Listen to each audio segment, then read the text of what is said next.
La corruption touche à des degrés divers tous les pays. Ce phénomène est néfaste non seulement au niveau financier, mais également au niveau social, car elle cache souvent d'autres violations de la loi. De plus, face aux différents scandales qui ont éclaté ces dernières années, la corruption réduit la confiance des citoyens envers les organisations. Aux côtés des gouvernants qui luttent contre ce fléau, il y a des citoyens qui proposent des idées grâce aux nouvelles technologies. On n'a pas besoin d'être riche ou puissant pour combattre la corruption. Au Bénin, par exemple, un groupe de jeunes a mis sur pied une application pour lutter contre le fléau Anticorps. Le mot est une abréviation qui veut intégralement dire anticorruption.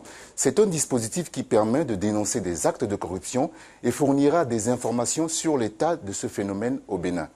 4 grandes étapes sont nécessaires pour démasquer les corrompus: la géolocalisation, la confirmation de l'acte de corruption, explication ou photo, puis la note de satisfaction. C'est un outil que l'on peut télécharger sur les téléphones portables et tout autre terminal. En gros, un outil qui permet de faire des dénonciations telles que nous l'explique Roland Alavo, qui est membre de l'équipe de concept de l'application Anticorps. On l'écoute.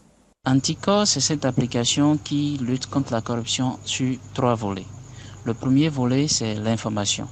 L'information en donnant aux utilisateurs d'avoir des informations sur ce que c'est que la loi anticorruption au Bénin. Le deuxième volet, c'est la dénonciation.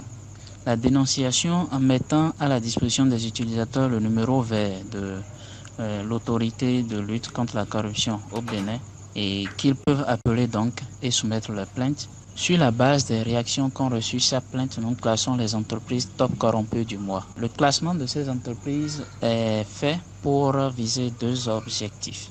L'objectif premier, c'est déjà blesser l'amour-propre des autorités de ces entreprises-là pour les amener à motiver leurs agents, à punir si nécessaire leurs agents pour que les faits de corruption soient minimisés au Bénin.